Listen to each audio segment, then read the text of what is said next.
Hey friends, it's still December 28th. It's actually just a few minutes later. It's about 11:15 a.m.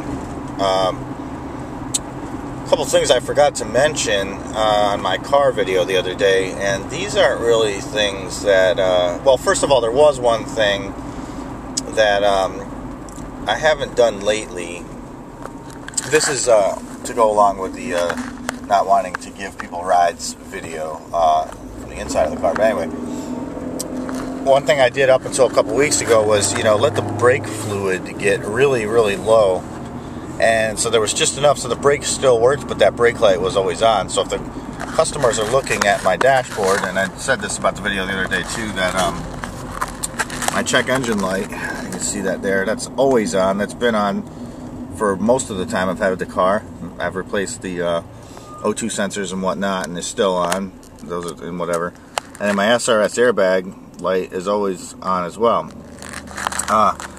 And then, like I said, I let the brake fluid get really low, so the brake light was always on.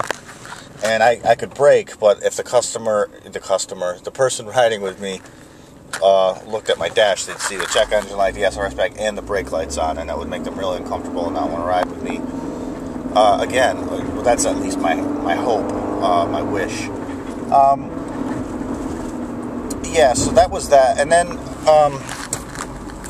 there's a couple of things that have nothing to do with that, though, about this car that I forgot to mention the other day. The driver door does not, the driver door window does not go down. You can see it's in the on position switch, and the other windows work. And I'm not going to do all of them, but just to show you that that passenger one works. But the driver one does not work. Once in a while it'll work, but sometimes it gets stuck in the down position if you get it to go down.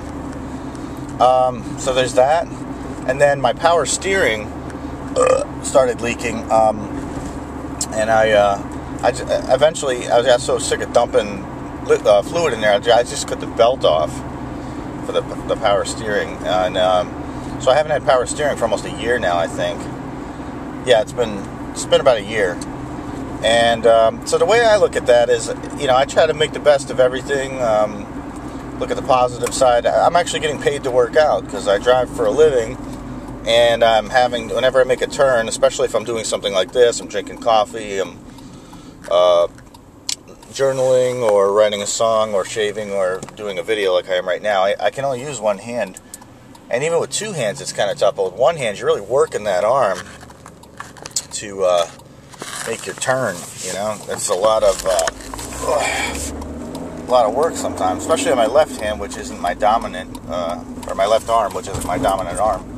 So, and then with the door thing, I have to open the door anytime I go through the drive-through, or at a bank or something. I can't just roll the window down, do the exchange. So I actually have to kind of use muscles to get this stuff sort of like up and over the top of the door, fast food, and so it's a little extra work. And so the way I look at it, I get paid to work out.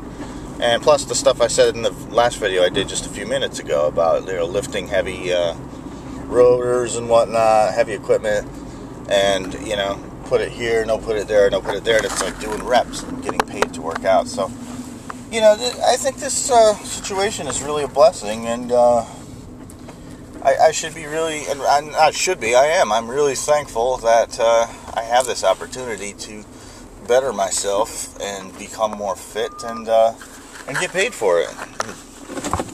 So I gotta get going, but take it easy.